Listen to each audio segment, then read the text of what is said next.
If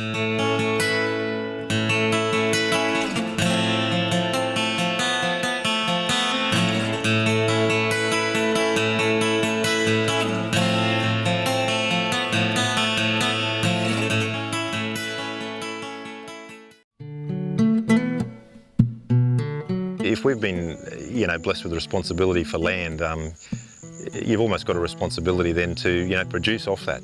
We've got to feed the world. We definitely need shade. We can't do without shade. So we need to have that healthy balance between a healthy sort of tree density and pasture. There's no way we can make a go of this country or even manage it sustainably if we keep doing what Grandad did. I'm Peter Whipp and from Royston, which we run as a cattle operation with me and my family.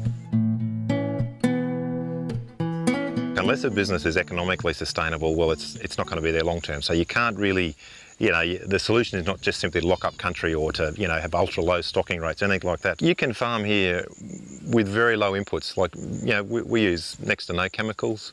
We don't spray anything. We don't have to go and rip up the country and plough it up and plant it up and all that sort of stuff. In this sort of country, you can actually, run a grazing business almost in harmony with the landscape. But what we're trying to do by cutting paddocks up smaller, putting more water points in, we're trying to rotate cattle quite a lot. So we're trying to just build that wet season spell into a lot of our paddocks, so that rather than just have one paddock that's wet season spelled, we're trying to get 4 or 5 that are getting that spelling, and we're really happy with the results of that.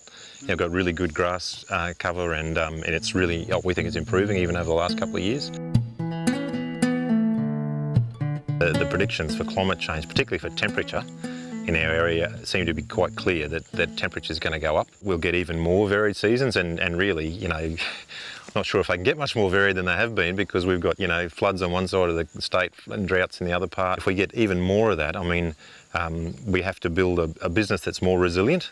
So some of the things we get away with now, if you like, we won't be able to get away with when the parameters get tougher, both economically and climatically. So I think what we've got to concentrate on now is trying to build that business so it's more resilient.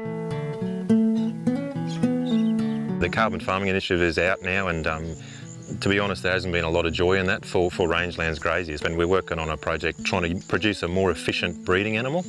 So when we're talking about efficiency, so if you can get an efficient animal that can do the job with less emissions, then that's a plus for everybody. We may see some funds come out of that Carbon Farming Initiative for rangelands graziers across the whole of the country. It almost looks like a concrete slab. It's just sealed off. It was sort of a system that had nearly sort of shut down. There was no cracks in the soil, there was no water going back in the soil, no nutrients going back in the soil, and we were losing a lot of soil, a lot of topsoil from here and sort of going down the slope. What we found is the banks are really critical. Like the banks by themselves do a job, and some of the other country we only did banks and we didn't do ripping, and they do a pretty good job by themselves. But where the ripping comes in, it just establishes that ground cover a lot quicker. So, because eventually those banks will erode and fade away, and what we're hoping is we'll have enough ground cover here that by the time they disappear, we won't have a problem. Where we are here is a beautiful sort of riparian area. It's pretty healthy, this one. Hasn't got any thickening in this patch at all, but both upstream and downstream of here, there's certainly areas that we need to manage to keep it this way. This is the effective grazing. I think this is lightly stocked with cattle, whereas out here, traditionally this was always run as sheep country, and so it's very open. Most of the old borees are still alive here, whereas a lot of them are dead on the other side. So this is sort of, to me, it's a healthy system. You've got your mitchell grass still there, you've got a range of species, you've got your timber species there, and in a healthy sort of balance. Well, we've had particularly gidgee encroachment, which gidgee comes into this country and basically chokes out the boree, or as you can see out here, we've got young boree thickening. We bought the place in 2001. You couldn't see this dam at all for prickly acacia, and there was sort of quite a distance around here there was pretty solid prickly acacia, and there was about 5 properties around here that had a similar problem. So early on we all got together, and we got some assistance from Landcare and from WANS and DNR and from DCQ over the years to have a crack at it, and it's done a pretty good job. We've made a real dent in it over those years.